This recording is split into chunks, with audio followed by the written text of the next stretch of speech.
Assalamualaikum warahmatullahi wabarakatuh. Perkenalkan, nama saya Rani Mangempa dengan NIM 22044110112 dari Universitas Cokro Aminoto Palopo, jurusan Teknik Komputer, Program Studi Informatika.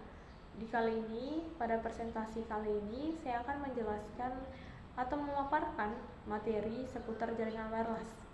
Di sini saya akan membaginya ke beberapa bagian, yaitu ada 5 bagian. Yang pertama, saya akan menjelaskan pengertian wireless. Kedua, ada jenis-jenis perangkat keras jaringan wireless. Ketiga, ada jenis-jenis perangkat lunak jaringan wireless. Keempat, ada teknologi atau perkembangan teknologi jaringan wireless. Kelima, ada kelebihan dan kekurangan dari jaringan wireless. Untuk lebih lanjutnya, saya akan pergi ke bagian pertama. Apa itu pengertian wireless? Wireless atau wireless network merupakan sekumpulan perangkat elektronik yang saling terhubung antara satu dengan lainnya sehingga terbentuk sebuah jaringan komunikasi data dengan menggunakan media udara atau gelombang sebagai jalur lintas datanya. Contoh penerapan dari aplikasi wireless network ini antara lain adalah: pertama, ada jaringan nirkabel di perusahaan; kedua, ada handphone; ketiga, ada HT. Di dalam teknologi wireless ada macam-macam tipe, yaitu yang pertama ada WPAN atau Wireless Personal Area Network, yaitu jaringan tanpa kabel yang menghubungkan perangkat komunikasi jarak dekat, contoh seperti radio frekuensi, ada infrared, dan ada Bluetooth. Yang kedua ada WWAN atau Wireless Wide Area Network.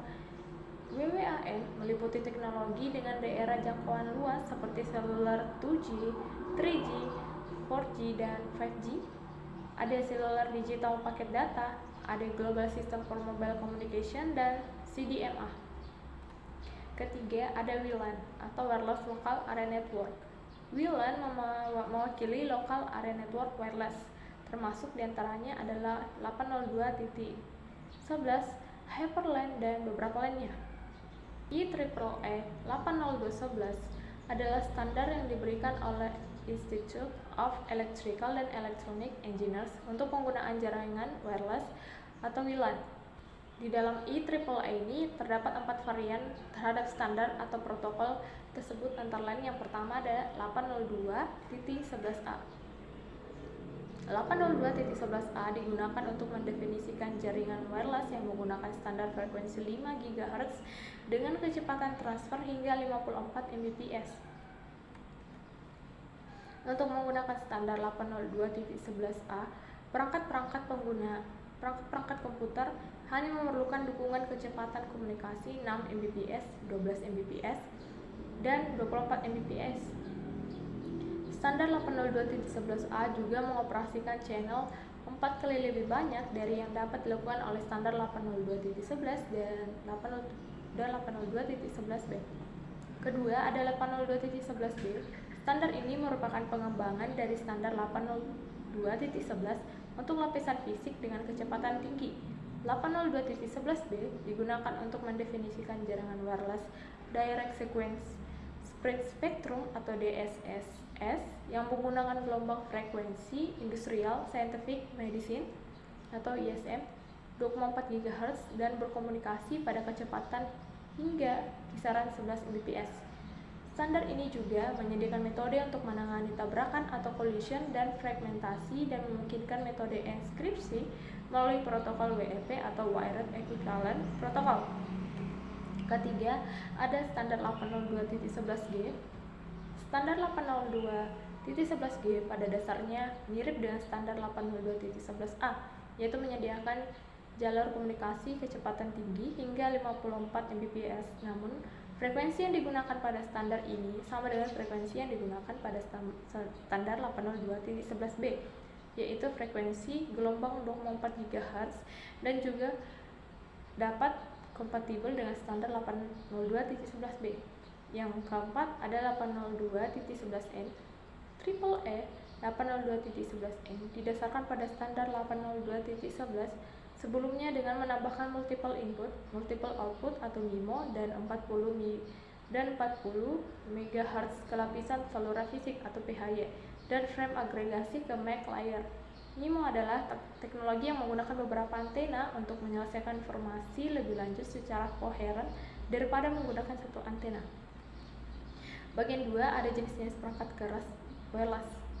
Wireless LAN pada dasarnya sama dengan jaringan LAN, hanya saja untuk menghubungkan antara node device antar klien menggunakan media wireless, channel frekuensi, serta SSID yang unik untuk menunjukkan identitas dari wireless device.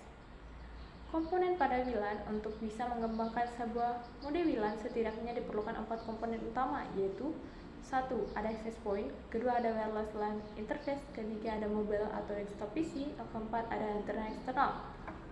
Bagian ketiga, ada jenis-jenis perangkat guna wireless, yaitu software yang lazim dan biasa yang digunakan untuk mengetahui, mencari sinyal atau gelombang Wi-Fi selain yang ada pada driver perangkat keras itu sendiri yang telah terpasang pada sistem operasi, antara lain adalah Applicator, ada Insider, ada NetStumbler, ada AirSnot, ada Easy Wi-Fi, ada mHotspot, ada Advanced Hot Scanner, dan lain sebagainya. Keempat, perkembangan teknologi wireless. Untuk generasi pertama atau 1G, tahun mulainya awal 1980-an, ciri khasnya layanan suara analog. Kecepatan datanya tidak mendukung data selain suara. Untuk teknologi utamanya ada AMPS, yaitu Advanced Mobile Phone System. Generasi kedua atau 2G, tahun mulainya akhir 1980-an hingga awal 1990-an. Ciri khasnya menghadirkan layanan suara digital dan SMS. Kecepatan datanya mendukung transfer data digital. Ke teknologi utamanya ada GSM dan CDMA. Untuk generasi ketiga atau 3G, tahun mulainya ada akhir 1990-an hingga awal 2000-an. Ciri khasnya meningkatkan kecepatan data, memungkinkan penggunaan aplikasi multimedia seperti video call dan internet mobile. Kecepatan datanya rata-rata beberapa megabit per detik. Teknologi utamanya ada UMTS atau Universal Mobile Telecommunication System dan CDMA 2000. Untuk keempat ada generasi 4G, tahun mulainya pertengahan hingga akhir 2000-an.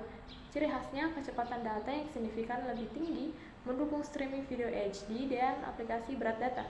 Untuk kecepatan datanya, puncaknya mencapai puluhan hingga ratusan megabit per detik.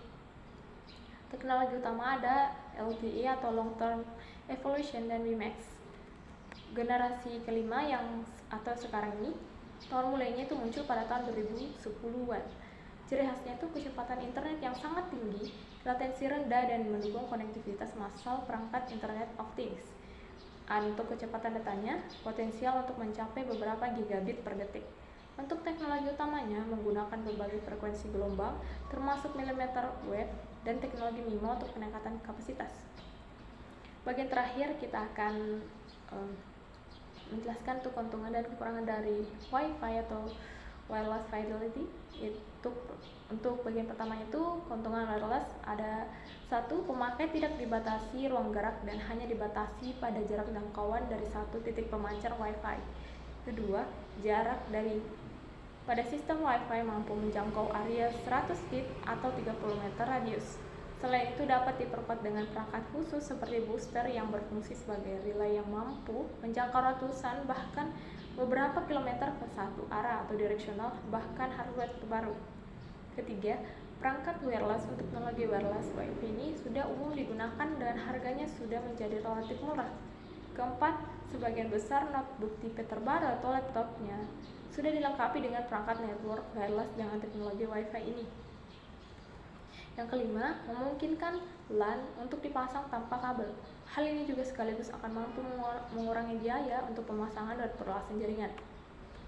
Ke bagian keduanya ada kekurangan wireless. 1. Area jangkauan kecil. Wi-Fi masih kecil, sinyalnya kurang bisa menembus tembok. Kedua, ada access point, lebih mudah disusupi virus. Ketiga, pertukaran data gampang disadap. Keempat, penggunaan baterai relatif lebih tinggi apabila dibandingkan dengan penggunaan standar, sehingga menyebabkan baterai lebih cepat habis dan menyebabkan panas. Kelima, bentuk wireless enkripsi standar yang paling terkemuka, Wired Equivalent Privacy atau dipersingkat WEP, telah menunjukkan fakta bahwa ia dapat dihancurkan atau dikacaukan sinyalnya atau frekuensinya meskipun telah dikonfirmasikan secara benar. Kita telah mencapai bagian akhir dari materi jaringan wireless ini. Semoga penjelasan ini memberikan wawasan yang berharga dan menjawab pertanyaan-pertanyaan Anda seputar teknologi ini meskipun sedikit. Mari kita renungkan betapa jaringan wireless telah mengubah cara kita terhubung, berkolaborasi, dan berbagi informasi. Sebagai penutup, mari kita ingat bahwa di balik setiap sinyal yang kita kirim dan terima, ada upaya besar dari para ahli dan inovator yang bekerja untuk menjadikan dunia ini lebih terhubung. Mari kita terus memanfaatkan keajaiban teknologi ini dengan bijak, menjaga keamanan, dan terus berinovasi. Terima kasih atas perhatian Anda. Jika ada pertanyaan lebih lanjut atau diskusi, jangan ragu untuk berbagi. Sampai jumpa di presentasi berikutnya dan tetap terhubung.